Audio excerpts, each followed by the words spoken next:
Halo Sobat Literasi, perkenalkan nama saya Dian Indah Jelita Guler. Saya dari Komunitas Belajar Kandang Ilmu. Yang saya hormati Bapak Kepala Dinas Perpustakaan dan Arsip Kabupaten Nias Barat. Yang saya hormati Bapak Ibu Dewan Juri. Dan yang saya hormati dan saya banggakan seluruh masyarakat Kabupaten Nias Barat. Di sini saya akan menceritakan tentang asal mula Danau Toba. Nah, teman-teman, pada penasaran bukan? Di sebuah desa di wilayah Sumatera, hiduplah seorang petani yang sangat rajin bekerja.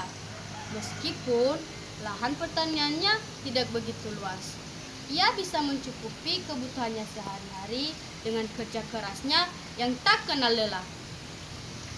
Sebenarnya usianya sudah cukup untuk menikah, tetapi teman-teman, ia tetap memilih untuk hidup sendiri. Di pagi yang cerah, petani pergi ke sungai untuk memancing. Mudah-mudahan hari ini aku mendapat ikan yang besar, gumam si petani. Beberapa saat setelah kainnya dilempar, kainnya mulai tergoyang-goyang. Dengan segera si petani menarik kainnya, dan petani pun bersorak kegirangan teman-teman, karena ia mendapatkan ikan yang cukup besar. Petani itu kagum melihat warna sisik ikan tersebut, warna kuning keemasan dan kemerah-merah. Matanya bulat dan menonjol yang memancarkan kilauan yang menakjubkan. Tunggu, aku jangan dimakan. Aku akan bersedia menemanimu jika kau tak memakanku. Petani itu pun terkejut mendengar suara dari ikan tersebut. Saking takutnya, ikan yang ia tangkap pun terjatuh di tanah. Beberapa saat kemudian, boom! Ikan tersebut berubah wujud menjadi gadis yang cantik jelita. Jangan takut, Pak. Aku adalah manusia sama seperti engkau. Aku sangat berhutang budi kepadamu karena telah menyelamatkanku dari kutukan dewata, kata gadis itu. Namaku Putri. Aku tidak keberatan menjadi istrimu, kata putri itu seolah mendesak. Petani itu pun mengangguk. Mereka menjadi sepasang suami istri. Namun teman-teman, ada satu janji yang sudah disepakati, yaitu mereka tidak boleh memberitahu kepada siapapun bahwa asal-usul dari putri tersebut dari seekor ikan. Jika janji itu dilanggar, maka akan terjadi petaka yang dahsyat. Setelah sampainya di desa, bersama penduduk desa melihat gadis yang cantik jelita bersama petani. Mungkin ia bidadari yang jatuh dari langit, kata mereka. Petani pun semakin gembira dan tentram hidupnya.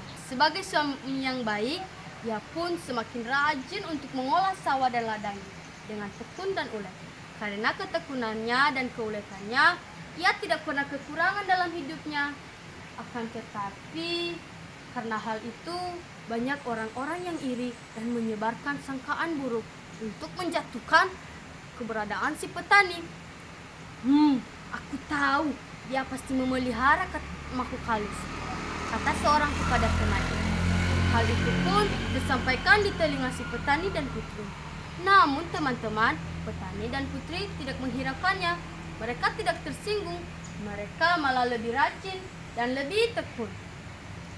Setahun kemudian, kebahagiaan si petani dan putri semakin bertambah teman-teman. Karena istri si petani melahirkan seorang bayi laki-laki. Ia diberi nama Putra. Ia tumbuh menjadi anak yang sehat dan kuat.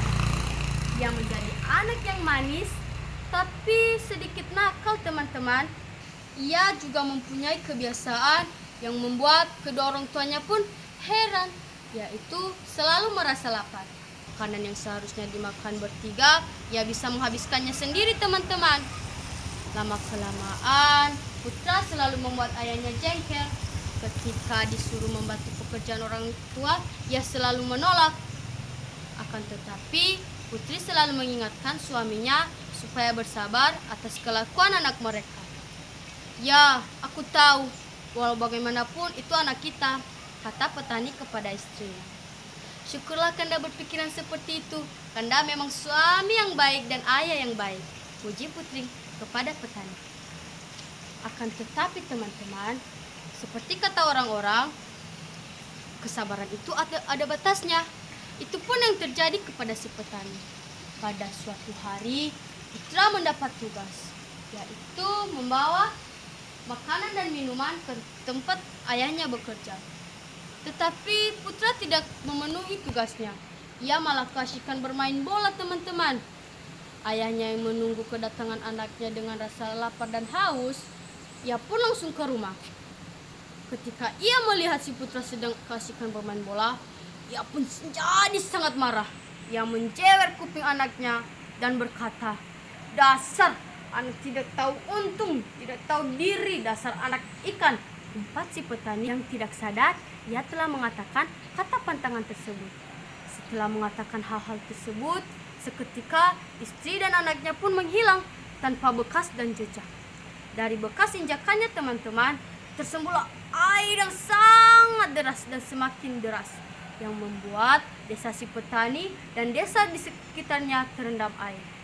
Karena semburan air yang semakin deras membentuk sebuah telaga, yang lama-kelamaan menjadi sebuah danau yang dikenal sebagai nama Danau Toba, dan pulau yang ada di tengahnya dikenal dengan Pulau Samosir. Nah, gimana teman-teman? Seru bukan?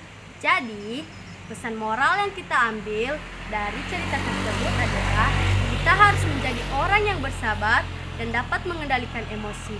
Dan juga, jika kita sudah berbuat janji atau mengucapkan janji, kita tidak boleh melanggarnya, teman-teman. Sekian cerita yang bisa saya sampaikan.